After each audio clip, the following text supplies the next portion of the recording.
તો મેં આવ્યો છું અભી ઇસ્કોન મંદિરે અને મેં તમને કરાવીશ રાધા કૃષ્ણના દર્શન. રાધે રાધે દોસ્તો, કેમ છો તમે બધા? મારા મિની વ્લોગમાં તમારું હાર્દિક સ્વાગત છે. અને મેં આવ્યો છું અભી ઇસ્કોન મંદિરે. નવા વર્ષના ખાસ અવસરે મેં આવ્યો છું અભી ઇસ્કોન મંદિરે. તો તમને અંદરનું મેં ડેકોરેશન બતાવું. આ જુઓ ડેકોરેશન કેટલું મસ્ત કર્યું છે એ લોકોએ. આ સજાવટ જોઈને તો આખું મારું મન આનંદમય થઈ ગયું હતું. એના પછી આગળ જતા અમે લોકો શ્રીનાથજીના દર્શન કરીએ છીએ. આગળ વધતા અમે લોકો મહાપ્રભુ ચૈતન્ય અને પ્રભુ નિત્યાનંદના દર્શન કરીએ છીએ. એના પછી આગળ જતા અમે લોકો શ્રી રાધાકૃષ્ણના દર્શન કરીએ છીએ. શ્રી રાધાકૃષ્ણના દર્શન કર્યા પછી અમે લોકો પ્રભુ જગન્નાથ, દેવી સુભદ્રા અને બલરામજીના દર્શન કરીએ છીએ. એના પછી આગળ જતા અમે લોકો શ્રી રણછોડરાયના દર્શન કરીએ છીએ. દર્શન કર્યા પછી અહીંયા મેં મંદિરના કીર્તનમાં બેસું છું અને આજે ગોવર્ધન પૂજા પણ છે.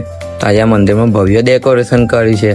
ચલો તમને મેં એક ઝલક બતાવીશ. આજે પડદો દેખાય છે એની પાછળ જે સજાવટ કરી છે હું તમને રાતે બતાવીશ. મંદિરમાં ભક્તો જોડે મેં પણ હરે કૃષ્ણ હરે રામાનો જાપ કરું છું. મંદિરમાં થોડો સમય વિતાવ્યા પછી મેં ઘરે જવા નીકળી જાઉં છું.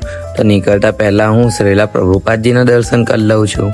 પ્રભુપાદજીના દર્શન કર્યા પછી મેં મંદિરની બહાર આવી જાઉં છું. મંદિરના બહાર આવી ગયા પછી અમે લોકો ઘરે જવા નીકળી જઈએ છીએ. એ દોસ્તો, આજનો બ્લોગ અહીંયા સુધી હતો. અગર આ બ્લોગ તમને પસંદ આવે તો વિડીયોને લાઈક શેર કોમેન્ટ જરૂર કરજો. તો મળીએ એના બીજા બ્લોગમાં. રાધે રાધે. અને હું તમને આ મંદિરનું રાતનું દ્રશ્ય બતાવું છું. આ જુઓ, કરી લો તમે લોકો શ્રીનાથજીના દર્શન. રાધે રાધે.